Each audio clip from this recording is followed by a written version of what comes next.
പുതിയ വണ്ടിയിൽ ഒരുപാട് അഡ്വാൻറ്റേജ് ഉണ്ട്, പക്ഷേ ഏറ്റവും വലിയ ഡിസഡ്വാൻറ്റേജ് ആണ് ഈ ഒരു സൗണ്ടിൻ്റെ case.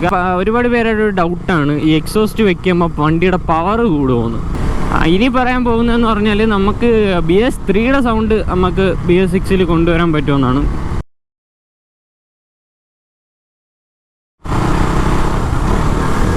Hello guys, welcome back to channel. It's me homo sapien. അപ്പം ഇന്നത്തെ നമ്മളെ വീഡിയോ എന്ന് പറഞ്ഞാൽ കുറേ പേര് എനിക്ക് കമൻ്റായിട്ടും അല്ലെങ്കിൽ ഇൻസ്റ്റാഗ്രാം വഴി മെസ്സേജായിട്ടും അയച്ചൊരു ചോദ്യമാണ്. അതായത് നമ്മുടെ ഇപ്പോഴത്തെ BS6 RC ആയാലും ഡ്യൂക്ക് ആയാലും വളരെയധികം ഡീമെറിറ്റ് എന്ന് പറഞ്ഞാൽ അതിൻ്റെ മെയിൻ കാര്യം സൗണ്ടാണ്. അപ്പോൾ സൗണ്ട് ഇല്ലാത്തതിൽ വണ്ടി എടുക്കാൻ പോകുന്നവരും വണ്ടി ഉള്ളവരും ഭയങ്കരധികം ഡിസപ്പോയിൻമെൻറ്റാണ്. അപ്പോൾ അതുകൊണ്ട് തന്നെ ഒരുപാട് പേര് എനിക്ക് മെസ്സേജ് അയക്കുന്ന ഏറ്റവും കൂടുതൽ ചോദ്യം എന്ന് പറഞ്ഞാൽ BS3യുടെ സൗണ്ട് BS6ൽ കൊണ്ടുവരാൻ പറ്റുമെന്നാണ്. അപ്പോൾ അതിനെക്കുറിച്ച് ഞാൻ കുറച്ചൊക്കെ നോക്കി. അപ്പോൾ എനിക്ക് മനസ്സിലായ കാര്യങ്ങൾ കുറച്ച് നിങ്ങളുമായിട്ട് ഷെയർ ചെയ്യാം എന്നുള്ള രീതിയിലാണ് ഈ ഒരു വീഡിയോ.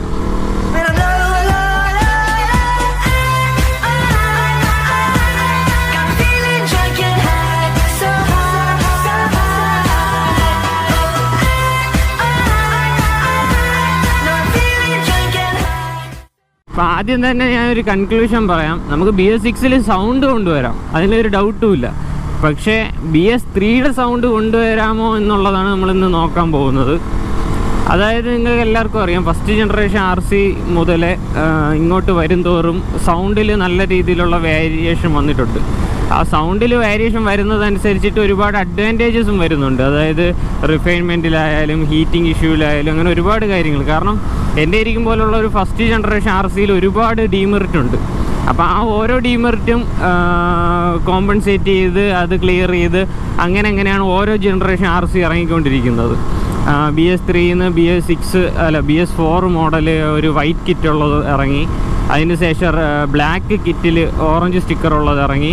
ലാസ്റ്റാണ് നമ്മുടെ ഇത് ഇറങ്ങിയത്, BS6. അപ്പം ഞാൻ ഇതിനു മുമ്പ് BS6ൻ്റെ BS3യുടെ മൊത്തത്തിലുള്ള ഒരു കമ്പാരിസൺ വീഡിയോ ഞാൻ നമ്മളെ ചാനലിൽ ഇട്ടിട്ടുണ്ട്. അല്ലാണ്ട് BS6ൻ്റെ ഒരു റിവ്യൂ വീഡിയോ ഇട്ടിട്ടുണ്ട്. അപ്പോൾ അതിൻ്റെ ലിങ്ക് ഞാൻ ഡിസ്ക്രിപ്ഷൻ ബോക്സിൽ കൊടുത്തിരിക്കാം. അപ്പം സൗണ്ട് കൊണ്ടുവരാൻ പറ്റുമെന്ന് ചോദിച്ചു കഴിഞ്ഞാൽ ഈ പറഞ്ഞ പോലെ വണ്ടി പഴയതിൽ നിന്ന് പുതിയ മോഡലിലോട്ട് വരുന്നതോറും റിഫൈൻമെൻറ്റ് ആയിക്കൊണ്ടിരിക്കുകയാണ്. റിഫൈൻഡാണ് കൂടുതൽ. അതായത് പഴയ വണ്ടികളുടെ ഒരു പ്രത്യേകത എന്ന് പറഞ്ഞാൽ ഭയങ്കര റോ പവറാണ്. അതായത് ഒരു ബിഗിനർ ഫ്രണ്ട്ലി അല്ല. ഒരു പുതിയൊരാൾക്ക് എടുത്ത് കൈകാര്യം ചെയ്യാൻ കുറച്ച് ബുദ്ധിമുട്ടായിരിക്കും. പക്ഷേ ഇപ്പോൾ ഇറങ്ങുന്ന മോഡൽ RC ഒക്കെ 200 ആണെങ്കിൽ പോലും, ഈവൻ 390 ആണെങ്കിൽ പോലും അത്യാവശ്യം ബൈക്കൊക്കെ ഓടിക്കുന്ന ആൾക്ക് ഈസി ആയിട്ട് ഹാൻഡിൽ ചെയ്യാൻ പറ്റും. പക്ഷേ പഴയ മോഡൽ BS3 390 ഒക്കെ ഒരു വിധത്തിലും ആൾക്കാർക്ക് ഭയങ്കരമായിട്ട് ഒരു അഗ്രഷനാണ് ആ വണ്ടി. അതായത് നിങ്ങളൊക്കെ സ്റ്റാറ്റസൊക്കെ കണ്ടിട്ടുണ്ടാവും. സിംഗിൾ സിലിണ്ടറിൽ ഇത്രയും പവർ ഡെലിവറി ചെയ്യുന്നൊരു ബൈക്ക് വേറെ ഇല്ലെന്ന് വേണം പറയാം. അപ്പോൾ അത്തരത്തിലുള്ളൊരു പവറും കാര്യങ്ങളൊക്കെയാണ്. അപ്പം ആ എൻജിനിൽ പ്രൊഡ്യൂസ് ചെയ്യുന്ന പവർ എന്താണോ അതാണ് നമുക്ക് ഔട്ട്പുട്ടായിട്ട് റോ ആയിട്ട് കിട്ടുന്നത്. അതിൽ വേറെ ഒന്നും വരുന്നില്ല. അപ്പം പക്ഷേ ഇപ്പോൾ ഇറങ്ങുന്ന വണ്ടിയിൽ നമ്മൾ ഓടിക്കുമ്പോൾ തന്നെ അറിയാൻ പറ്റും, നമുക്ക് കുറച്ചുകൂടി റിഫൈൻഡാണ്, കുറച്ചുകൂടി സ്മൂത്താണ് വണ്ടി. ആ ഒരു വലിവും ചാട്ടവും ഒന്നുമില്ല. ഇപ്പം ഫോർ എക്സാമ്പിൾ പറയുവാണെങ്കിൽ നമ്മളിപ്പം BS3 വണ്ടി നമ്മളിപ്പം ഗിയർ ഡൗൺ ചെയ്തിട്ട് ആക്സിലേറ്റർ ഓടിക്കുമ്പോൾ വണ്ടി നമ്മളെ കൊണ്ടൊരു ബാക്കിലോട്ടൊരു പുള്ളുണ്ടാവും.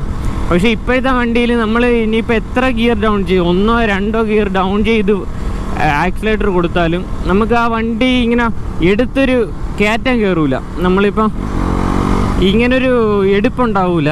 നമ്മൾ സ്മൂത്തായിട്ടായിരിക്കും കയറുന്നത്. ഓട്ടിക്കുന്ന ആൾക്ക് വേറെ ഡിസ്കംഫർട്ടൊന്നും ഇല്ലാണ്ട രീതിയിലായിരിക്കും കയറുന്നത്. നമ്മളെ നോർമൽ ബൈക്കിലെല്ലാം പോരാ. അപ്പോൾ അത് ഇഷ്ടപ്പെടുന്നവരും ഉണ്ട്, അത് ഇഷ്ടപ്പെടാത്തവരുണ്ട്. കാരണം നമ്മളെപ്പോലുള്ളൊരു പയ്യന്മാരായിട്ടുള്ളൊരു ഏജിലുള്ളവർക്ക് ഏറ്റവും കൂടുതൽ ആ ഒരു റോ പവറിനെ ഇഷ്ടപ്പെടുന്നവരായിരിക്കും. അതുകൊണ്ട് തന്നെയാണ് KTM ഇറങ്ങിയപ്പോൾ ഇത്രയും മാർക്കറ്റിൽ സ്ഥലം പിടിച്ചത്. അപ്പം BS6ൽ ഈ ഒരു റോ പവർ റെഡ്യൂസ് ചെയ്ത് അവർ കുറച്ചുകൂടി റിഫൈൻഡായിട്ട് ഇറക്കിയപ്പം അത് ഇഷ്ടപ്പെടുന്നവരും ഉണ്ട്. കുറച്ചുകൂടി വണ്ടി സ്മൂത്തായി, കുറച്ചുകൂടി വൈബ്രേഷനൊക്കെ അത്യാവശ്യം കുറഞ്ഞു, ഹീറ്റിംഗ് ഇഷ്യൂ കുറഞ്ഞു. ആ ഹീറ്റിംഗ് പറയുമ്പോൾ നമ്മുടെ പഴയതിലൊക്കെ ബെൻ പൈപ്പ് നമ്മളെ ഈ എൻജിൻ്റെ ഇടയിൽ കൂടെ ചേസിൻ്റെ അകത്തൂടെ ആയിരിക്കും ബാക്കിൽ പോകുന്നത്. ഇപ്പോഴും നേരെ എൻജിനിൽ നിന്ന് കറങ്ങി എൻജിൻ്റെ താഴ്ഭാഗത്തൂടെ ബാക്കിലോട്ട് പോവുകയാണ് എക്സോസ്റ്റ് പൈപ്പ്. അപ്പം അതുകൊണ്ട് തന്നെ പുതിയ വണ്ടിയിൽ ഒരുപാട് അഡ്വാൻറ്റേജ് ഉണ്ട്. പക്ഷേ ഏറ്റവും വലിയ ഡിസഡ്വാൻറ്റേജ് ആണ് ഈ ഒരു സൗണ്ടിൻ്റെ കേസ്. കാരണം ഒരുപാട് പേര് ബൈക്ക് എടുക്കുന്നത് സൗണ്ട് ഇഷ്ടപ്പെട്ടിട്ട് എടുക്കുന്നവരും ഉണ്ട്, ഇല്ലെന്ന് പറയാൻ പറ്റില്ല. അപ്പം നമുക്ക് സൗണ്ട് കയറ്റാം, ഏതൊരു വണ്ടിയിലും കയറ്റാം. അതിന് ഒരുപാട് എക്സോസ്റ്റുകളുണ്ട്, പല റേഞ്ചിലുള്ളതുണ്ട്. 10,000-2,000 രൂപ തൊട്ട് 70,000, 1 ലക്ഷം, 1.5 ലക്ഷം രൂപ വരെ എക്സോസ്റ്റ് ഉണ്ട്. നമുക്ക് ക്ലിപ്പ് ഓൺ വയ്ക്കാം, അല്ലെങ്കിൽ ഫുൾ സിസ്റ്റം എക്സോസ്റ്റ് വയ്ക്കാം, അങ്ങനെ പലതും വയ്ക്കാം. പക്ഷേ ഒരു ഇതെന്ന് പറഞ്ഞാൽ നമ്മൾ ഈ എക്സോസ്റ്റ് വെക്കുമ്പോൾ നമ്മൾ ഈ സൂപ്പർ ബൈക്കൊക്കെ എക്സോസ്റ്റ് വെച്ചിട്ടുള്ള സൗണ്ട് കണ്ടിട്ട് നമ്മളെ വണ്ടി കൊണ്ട് എക്സോസ്റ്റ് വെക്കരുത്. കാരണം സൂപ്പർ ബൈക്ക് ഒരു സിംഗിൾ സിലിണ്ടർ വണ്ടിയിൽ നമ്മൾ എക്സോസ്റ്റ് വയ്ക്കുമ്പോൾ ഉള്ളൊരു സൗണ്ടും 4 സിലിണ്ടർ അല്ലെങ്കിൽ 3 സിലിണ്ടറിൽ വയ്ക്കുമ്പോൾ കിട്ടുന്ന സൗണ്ട് എൻ്റയർലി ഡിഫറെൻ്റ് ആയിരിക്കും. അപ്പം നമുക്ക് അതൊക്കെ കേൾക്കാൻ കുറച്ചൊരു സ്മൂത്ത് ആയിരിക്കും. പക്ഷേ സിംഗിൾ സിലിണ്ടർ വണ്ടിയിൽ എക്സോസ്റ്റ് വയ്ക്കുമ്പോൾ ഉള്ള സൗണ്ട് എനിക്ക് എന്തോ വലിയ പിടി ഒരു ഇഷ്ടമുള്ളൊരു സൗണ്ടല്ല. അതായത് ഇനിയിപ്പോൾ നമ്മൾ 70,000 രൂപ എക്സോസ്റ്റ് ആണെങ്കിലും 2,000 രൂപ എക്സോസ്റ്റ് ആണെങ്കിലും ഏതാണ്ട് ഒരേ സൗണ്ടായിരിക്കും, ഒരു വെറുപ്പീര് സൗണ്ടായിരിക്കും. ചിലപ്പോൾ അത് ഇഷ്ടപ്പെടുന്നവരുണ്ടാവും. എൻ്റെ ഒരു പേഴ്സണൽ ഒപ്പീനിയനാണ് ഞാൻ പറഞ്ഞത്. ഒരുപാട് പേർക്ക് കേട്ടോണ്ടിരിക്കുന്നവർക്ക് ഒരു ഡിസ്കംഫർട്ടായിരിക്കും. പക്ഷേ മറ്റേ സൂപ്പർ ബൈക്കിൻ്റെയൊക്കെ സൗണ്ട് എന്ന് പറയുമ്പോൾ ആ ഒരു സൗണ്ട് കേൾക്കുമ്പോൾ തന്നെ ഇപ്പോൾ വയസ്സായവർക്ക് ഇഷ്ടപ്പെടില്ലായിരിക്കും, എന്നാലും ഒരു 30-40 വയസ്സ് വരെ ഉള്ളവർക്കും ആ ഒരു സൗണ്ട് കേൾക്കുമ്പോൾ ഒരു ഫീലാണ്. അപ്പം അതാണ് സംഭവം. അപ്പം എക്സോസ്റ്റ് വെച്ച് വേണമെങ്കിൽ നമുക്ക് ഈ പറയും പോലെ BS6-ൽ സൗണ്ട് ഇൻക്രീസ് ചെയ്യാം. അതിലിനിയിപ്പം BS6 ആണോ BS3 ആണോ എന്നൊന്നുമില്ല, ഏത് വണ്ടിയിലും നമുക്ക് എക്സോസ്റ്റ് വയ്ക്കാം. ക്ലിപ്പ് ഓണായിട്ടും വയ്ക്കാം, അല്ലാണ്ട് നമുക്ക് ഫുള്ളായിട്ട് ബെൻ പൈപ്പ് ഉൾപ്പെടെ വയ്ക്കാം. അതിൽ ചിലപ്പം മൈലേജിൻ്റെയൊക്കെ ഡ്രോപ്പ് ഉണ്ടാവും, മൈലേജ് ചിലപ്പം കുറയും, ചിലതിൽ കൂടും, അങ്ങനെയൊക്കെ വരും. പിന്നെ ഒരുപാട് പേരുടെ ഒരു ഡൗട്ടാണ് ഈ എക്സോസ്റ്റ് വയ്ക്കുമ്പോൾ വണ്ടിയുടെ പവർ കൂടുമോയെന്ന്. ഈ ശരിക്കും പറഞ്ഞാൽ എക്സോസ്റ്റ് വയ്ക്കുമ്പോൾ വണ്ടിയുടെ പവറൊന്നും കൂടത്തില്ല. അതൊക്കെ കൂടണമെങ്കിൽ നമ്മൾ ഇതേപോലെ ഫുൾ സിസ്റ്റം എക്സോസ്റ്റ് ഒറിജിനലൊക്കെ വെച്ചാൽ ചിലപ്പോൾ 2-3 കൂടിയെന്ന് വരും.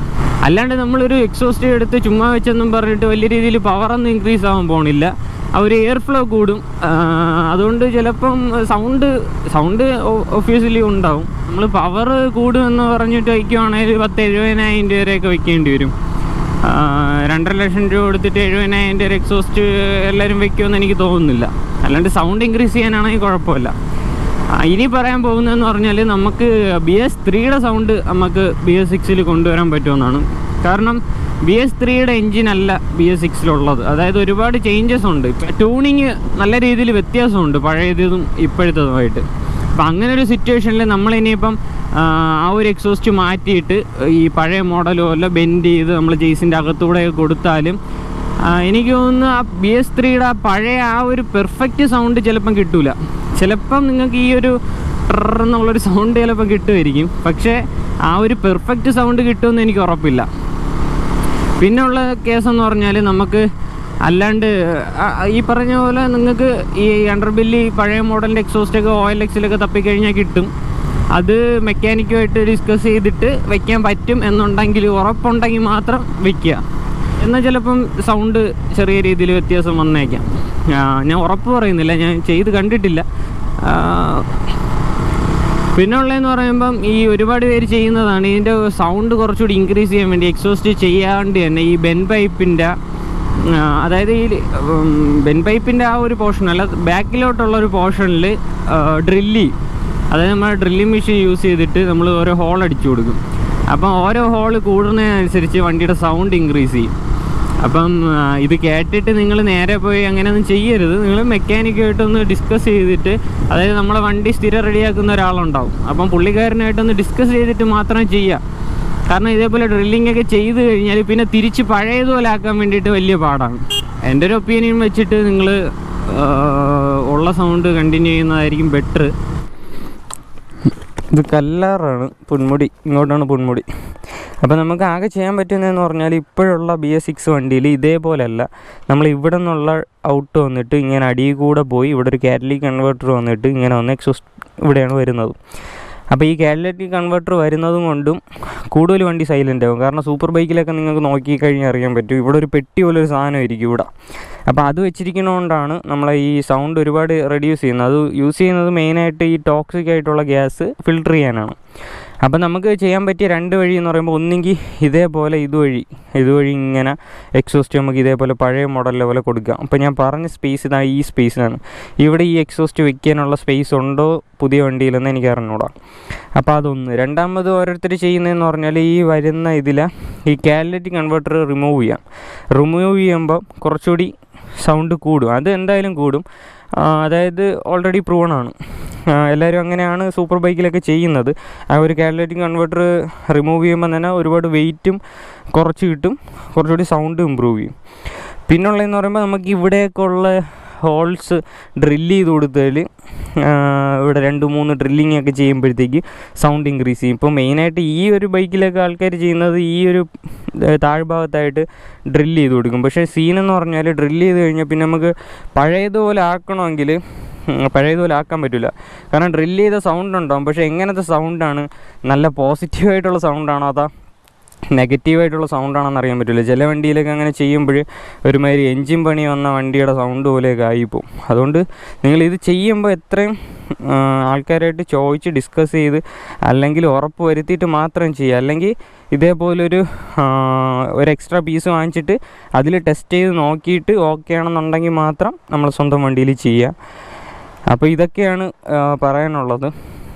ഒരുപാട് പേര് ഇങ്ങനെ ഡൗട്ട് കാര്യങ്ങൾ ചോദിച്ചുകൊണ്ടാണ് ഞാൻ ഈ വീഡിയോ ഇടാമെന്ന് വിചാരിച്ചത്.